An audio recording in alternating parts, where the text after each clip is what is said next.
I'm Kevin E. Taylor. I'm 57 years old.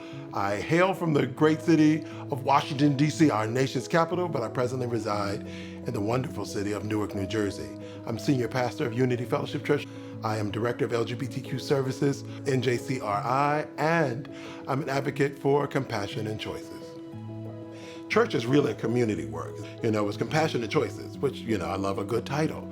But reading, I was like, oh, they're trying to have some of the same conversations we have. My assistant pastor always has a kind of, is your life in order? Annually, she does this kind of making sure people's paperwork is updated. And I was like, oh, that's the stuff. And realizing that it's one thing to be struggling with 19-year-old son who got murdered and you weren't prepared to bury him, right? So that's already grief, loss thing that, I understand why you got to do this kind of, we weren't prepared, we didn't have any insurance. How come 91-year-old grandmama you aren't prepared to bury either?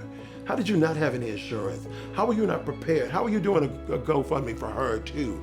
And realizing that the uncomfortable conversation is, in some communities, especially communities of color, we don't like talking about death, any of it, right? And so you add to that the fact that, the LGBTQ, somebody said, we're in the middle of this pandemic and this is the first time we've ever been in a pandemic. I said, it might be the first time for you, but as a Black gay man, we had crack, HIV and AIDS, so this is my number 3. And they were like, oh, never thought of that. I was like, so it's about some very uncomfortable conversations that always have to be had as a preacher.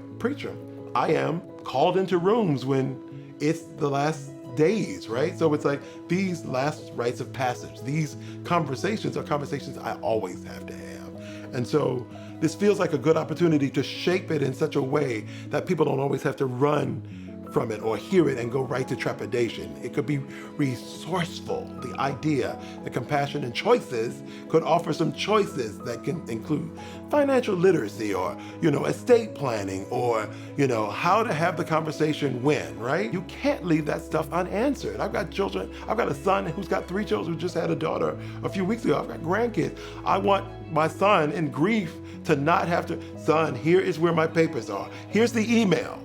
If you fail to prepare to fail. That is the first quote I ever heard, and it's the last one that will ever be applicable to me. So you inform people, here's what you know.